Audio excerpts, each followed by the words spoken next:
Estás escuchando Concepción Siglo XXI, donde late la ciudad. Bueno, en la última sesión de la Cámara de Diputados de la provincia de Entre Ríos, hizo uso, entre otros, de la palabra el diputado Pedro Báez.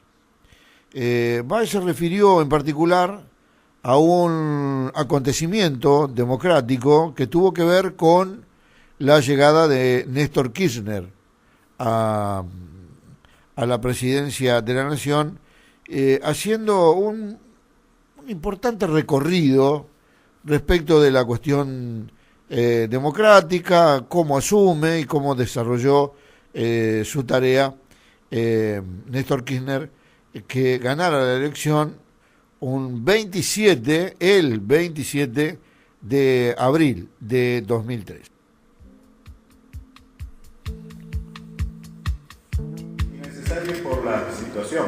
Este próximo sábado se van a cumplir 16 años de la elección que se celebró el 27 de abril del 2003, que consagró a Carlos Menem en primer lugar con un 24% de los votos y en segundo lugar a un tal Néstor Carlos Kirchner con un escuálido 22%. Fue quizás Menem, presidente, el que primero registró la potencialidad política de ese 22% en manos de Kirchner. El resultado electoral en sí mismo era una metáfora de esa sociedad que no tenía ninguna expectativa en el sistema político, y fue un dato que Kirchner advirtió rápidamente, no así sus contrincantes políticos, que eran los padres del desastre del 2001 y que muchos de ellos son los padres del desastre actual. Si quieren, repasamos nombres y apellidos. Luego, un 25 de mayo, menos de un mes después, asumió en aquel discurso prometiendo no dejar sus convicciones en la puerta de la Casa de Gobierno. A diferencia de muchos, cumplió con lo que dijo. Por eso Kirchner ocupó un lugar de legitimidad en el poder y en la historia que ni la muerte lo pudo sacar. Sin embargo, ríos de tinta y eternidades de tiempo han utilizado para intentar demonizarlo, estigmatizarlo, borrar de la memoria popular al ciclo de gobierno que él inició en 2003. Yo apenas pido unos minutos para hablar también de eso. Por ejemplo, para decir que Néstor Carlos Kirchner nos libró del FMI y que ahora hemos vuelto al FMI. A pesar de que no hay un solo país, a pesar de que se sabe que no hay un solo país en el mundo que haya podido mostrar signos de mejora de su situación económica y social de la mano de las políticas del fondo. Kirchner asumió en aquella oportunidad en una Argentina que venía de tener 4 presidentes en 2 semanas y de las trágicas jornadas del 19 y 20 de diciembre. Lo hizo solo, como dijimos, con el 22% de los votos e impedido de legitimarse en el balotaje. Es decir, asumió las peores condiciones. El número de desocupados de la Argentina era más alto que el número de votos que tenía el presidente electo. Asumió con el mayor default de deuda soberana del mundo. La industria era apenas un buen recuerdo. La desocupación superaba los 2 dígitos. La mitad de los trabajadores no estaban registrados. Y el peso devaluado coexistía con 16 cuasimonedas, una de ellas el federal, los federales.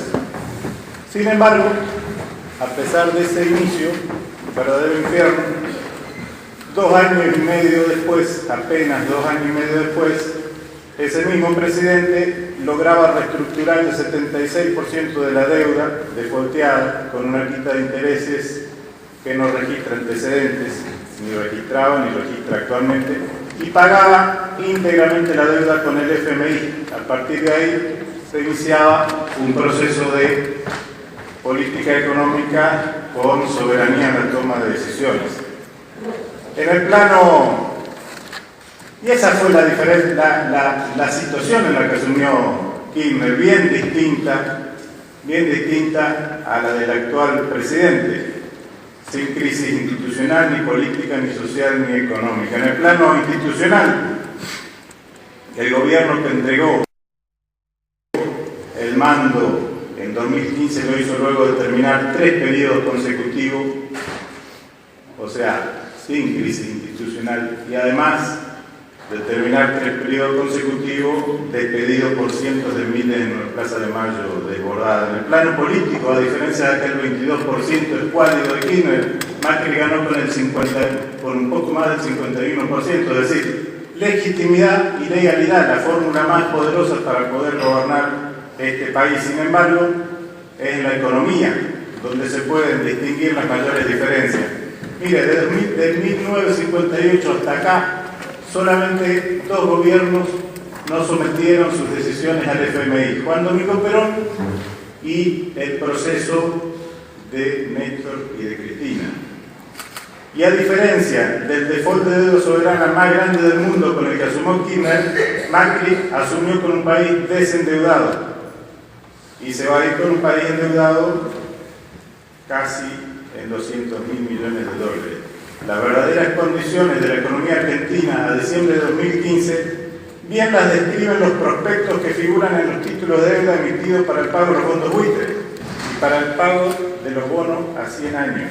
Acá yo tengo copia, presidente, en inglés y tengo copia traducido de lo que le decían a los inversores. La verdad. Ese prospecto decía, entre los valores atractivos, que la economía estaba altamente protegida y que la deuda general sobre el PBI era de una proporción del 13% versus el 60% a nivel promedio a nivel de América Latina. O sea, mientras Durán Barba y los trolls de Marcos Peña envenenaban la cabeza de los argentinos, a los inversores les decían lo mismo. Le decían la verdad, porque ¿qué país fundido logra obtener 150.000 millones de dólares de los mercados internacionales?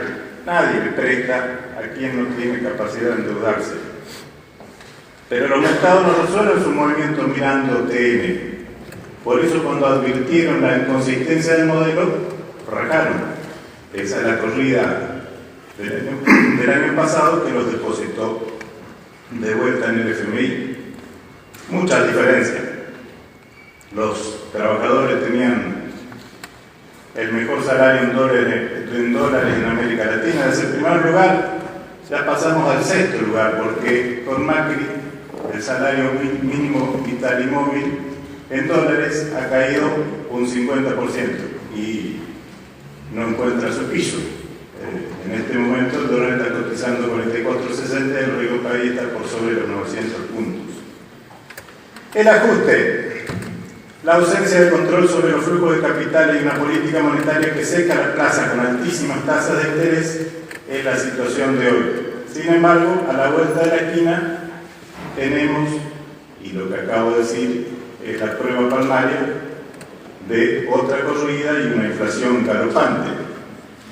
El 50% de la capacidad instalada industrial ociosa, con una caída anual superior al 17%, la construcción 16,7%, el comercio 21,9%. En los últimos 12 meses se perdieron 250.000 puestos de trabajo registrados, 30.000 quietos cerrados, 4.000 empresas en procedimiento de crisis, la automotriz suspendiendo la totalidad de su personal. El gobierno de Kirchner, que inició en el 2003 y terminó en 2015, mire, no tenía acceso a los mercados internacionales, sufría el hostigamiento permanente de los fondos buitres, una crisis internacional sin precedentes, un inédito lockout patronal y una brutal oposición política, mediática, judicial y parlamentaria. A pesar de eso, se superaron 5 extensas corridas y se cumplió rigurosamente con los pagos en dólares de la deuda reestructurada. Perón, a su tiempo, desarrolló una doctrina económica propia en la que el capital está al servicio de la economía y la economía al servicio del pueblo. Néstor Kirchner fue su mejor alumno, por eso crecimos como crecimos y sacamos de la pobreza a millones de argentinos. Lo que pasa hoy es que la política no conduce nada.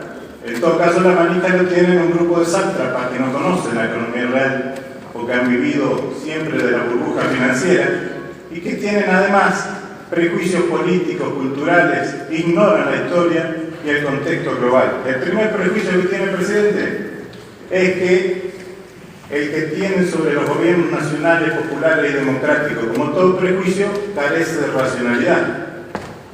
Ellos dicen que los gobiernos populares, nacionales, no son amigables con el mercado, tienen malos modales con los empresarios y creen que haciendo todos los mandados van a crear un clima virtuoso y de crecimiento. Mira, nuestro gobierno, al gobierno de Kirchner, al gobierno de Cristina, el sector agropecuario le pedía eliminar retenciones, el exportador liquidar exportaciones, el plazo, eliminar el plazo para liquidar exportaciones, el minero, eliminar retenciones, el energético, tarifas a precio internacional y dolarizadas, el financiero, pagar a los buitres, la UIA, de evaluación y flexibilización laboral, los supermercados, fin al programa de precio y cuidado, los sindicatos, eliminar el impuesto a la ganancia. Macri accedió a todo, y miren cómo estamos.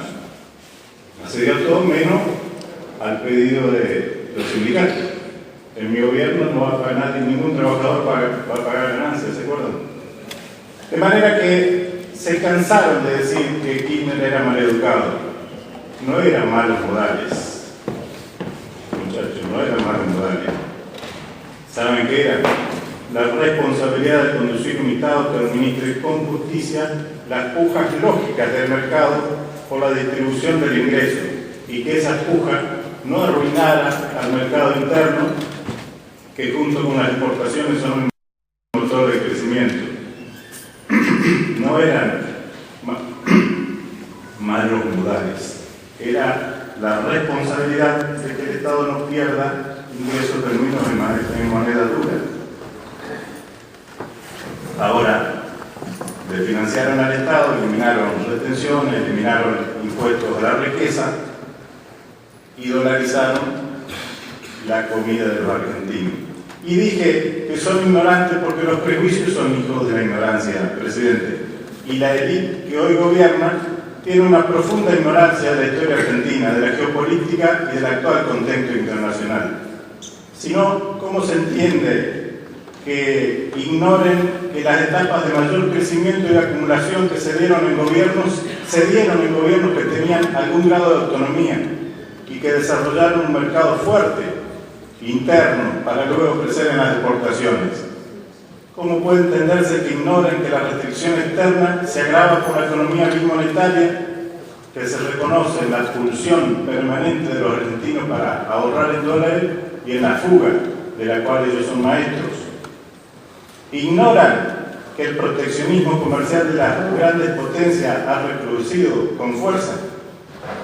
Mire, el blindaje mediático, la mentira permanente y la persecución judicial están agotados como recursos para conducir al Estado, además por una persona que casi no sabe leer ni escribir. Así que, bueno, esa era mi recordatorio a esa fecha de la cual se van a cumplir 16 años al proceso que dio inicio con esa elección. Disculpas por la extensión, pero quiero decir que nada me va a sacar el orgullo de haber protagonizado junto con un puñado de compañeras y compañeros aquella campaña que le aportó a ese enorme presidente desde Entre Ríos 120.000 votos.